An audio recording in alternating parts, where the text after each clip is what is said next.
राम जी ने कह लियो साहब, हम तो आए थे शिक्षा देने के लिए, और जानकी जी के साथ होने से इन तपस्वियों को उल्टी शिक्षा मिल रही है, विपरीत शिक्षा है। क्योंकि तपस्या में सबसे बड़ा विघ्न क्या है? क्या है विघ्न? जप तप नेम जलाशय जप तप नेम जलाशय होय ग्रीष्म सोखे सब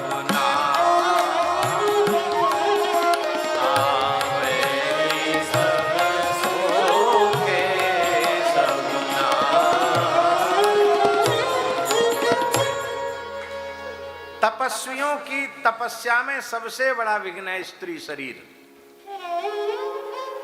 माताएं अपने मन में बुरा ना माने, माताएं यदि तपस्या करती हैं, साधना उपासना कठोर कर रही हैं, तो उनकी तपस्या में सबसे बड़ा विघ्न है पुरुष मात्र की उपस्थिति। इसलिए वैदिक सनातन धर्म की मर्यादा है, स्त्री पुरुष सब भगवान का भजन करें, लेकिन वे साथ साथ नहीं, अलग अलग।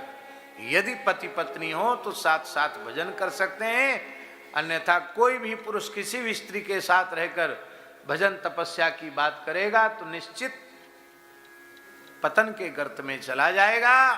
क्योंकि घृत कुंभ समान नारी तप्तांगार को पुमान, भरे हुए घी के कलश के समान स्त्री का शरीर है, और धधकते हुए अंगार के समान पुरुष की उपस्थिति है। धधकते अंगार के ऊपर कलश को रखा जाए और कहे कि घी न पिघले, तो कैसे नहीं पिघलेगा भाई? ठाकुर जी, अब ऐसी पद्धति चल पड़ी है मठ मंदिरों में विरक्तों के यहां स्त्रियों के संग्रह की। ये प्राचीन परंपरा नहीं है, और इस प्रकार की जो पद्धति चल पड़ी है, उसी के कारण बार बार साधु समाज को नीचा देखना पड़ता है। हम हंसाने के लिए नहीं बोल रहे हैं। हमारे वेदादि शास्त्रों में ऋषि महर्षियों ने विरक्तों के लिए, साधु सन्यासियों के लिए जो सदाचार बताया है, जो नियमावली बताई है, उसी नियमावली का निष्ठापूर्वक हम लोग पालन करेंगे तो ही लाभ होगा।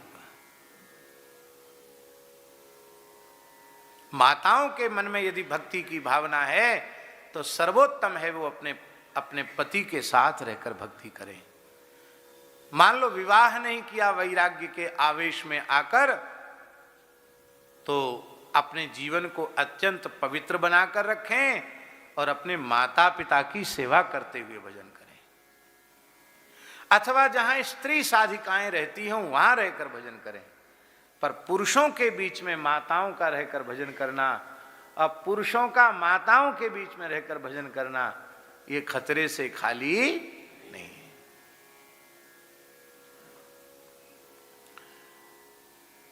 एक जगह हम गए, वृंदावन की ही बात है, तो महाराज जी ने पूछा, पूज्य गुरुदेव भक्तमाली जी ने, पंडित जी कहाँ गए थे? उनका महाराज जी यमुना जी गए थे, वहां अमुक मिल गए, वो बहुत हठपूर्वक हमको ले गए, तो थोड़ी देर वहां लग गई हमको, आधा पौन घंटा लग गया हमको। महाराज जी कभी किसी की निंदा नहीं करते थे। महाराज जी ने कहा, देखो पंडित जी, जिस साधु के पास स्त्री रहती हो उसको दूर से ही नमस्कार करना, वो उनका संग करने योग्य नहीं है। उसके बाद ठाकुर जी, हम जीवन में उधर हमने दिशा की ओर मुंह करके नहीं देखा। न तो स्त्री से घृणा है, न पुरुष से विद्वेष है। यह जीवन केवल भगवत प्राप्ति के लिए मिला है, और सावधानी हटी कि दुर्घटना घटी। इसलिए सब सावधान होकर के साधन करें। तो भगवान ने कहा इनको भी शिक्षा देनी है। ये तो सब पत्थर इकट्ठा करने लगे। एक ब्रजभाषा को शब्द है ठाकुर जी, पत्थर बटोरा।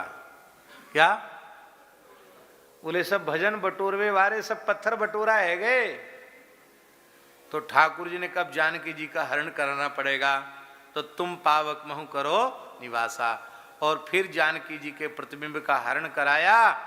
और जब महात्माओं की कुटिया दिखाई, वहीं जाके रोमे हैं, और जगह नहीं रोमे हैं, वहीं जाके कहें हे सीते कहाँ हो, मैं तो तुम्हारे बिना जी नहीं सकता, वहीं रोने लगे।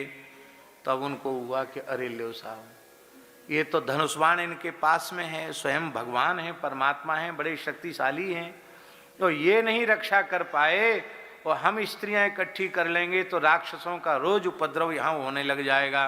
फिर हो गई माला, फिर हो गया भजन। सो सब ऋषियों ने महाराज जी उठा उठा के पत्थर सब विंध्याचल पर ही पटक दिए। बोले अब हमको नहीं चाहिए स्त्री, अब तो अकेले ही ठीक है, ऐसी भजन कर रहे हैं, ठीक है। बोलो भक्त वत्सल भगवान की जय। तो सीता हरण से विरक्तों की विरक्ति को दृढ़ किया भगवान ने। और स्त्री संगिनाम गतिमिति प्रथयश्चचार। स्त्रियों में आसक्त पुरुषों की दशा क्या होती है ये लोगों को दिखाया। उमा राम गुण गूढ़ पंडित मुनि पावहि बिरति और पावे मोह विमूढ़। जो विमूढ़ होते हैं वो मोह को प्राप्त करते हैं। ऋषियों ने तो ये शिक्षा प्राप्त की कि तपस्वी को स्त्री संग्रह नहीं करना चाहिए। जय राम जय राम जय जय राम।